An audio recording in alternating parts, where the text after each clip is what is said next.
Sir अभी बात तो कर ही रहे हैं हम लोग प्रॉपर्टी की, जैसे बायर एंगल से अगर मैं बात करूं, बायर को रजिस्ट्री के बाद कौन कौन से डॉक्यूमेंट्स कैरी करके रखने चाहिए होल लाइफ? अलॉटमेंट लेटर, ठीक है। बिल्डर बायर एग्रीमेंट, ठीक है। पोजीशन लेटर, ठीक है। कन्वेंस डीड, ठीक है। उसके साथ में OCCC सर्टिफिकेट। ओके। हाँ, ये रखना चाहिए। ओके, ये इतनी सारी चीज़ को कैरी करके रखनी चाहिए, मतलब हाँ उसको कल अगर सेल करना है तो ये सारे डॉक्यूमेंट्स अगले को प्रोवाइड कराने पड़ते हाँ, हैं। इसको चैन बोलते हैं। ओके।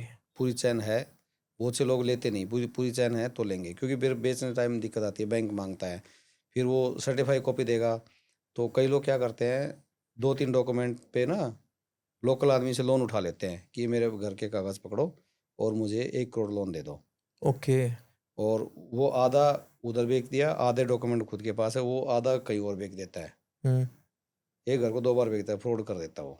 ओके, हाँ तो इस तरीके से होते हैं वो फ्रॉड। हाँ, पूरी इसलिए पूरी चैन, पूरे डॉक्यूमेंट रखना चाहिए।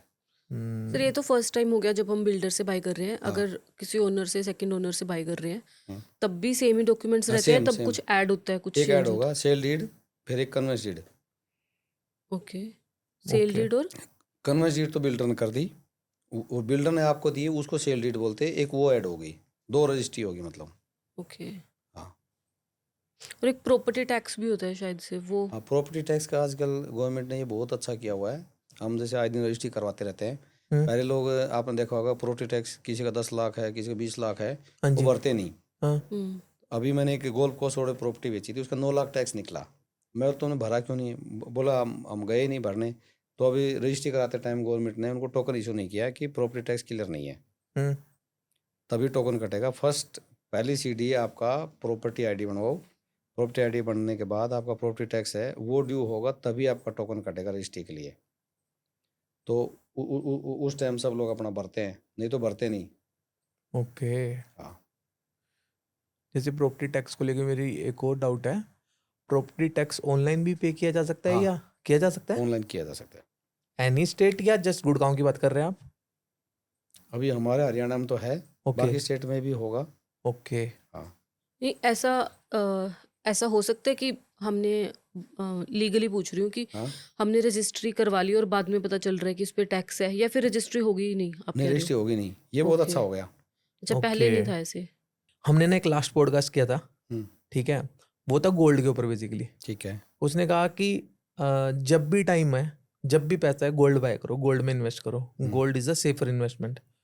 तो आप प्रॉपर्टी की इन्वेस्टमेंट को कैसे देखते हो एज कम्पेयर टू गोल्ड? हाँ, अभी सर 2-3 कंट्री में वार चल रहा है। हम्म।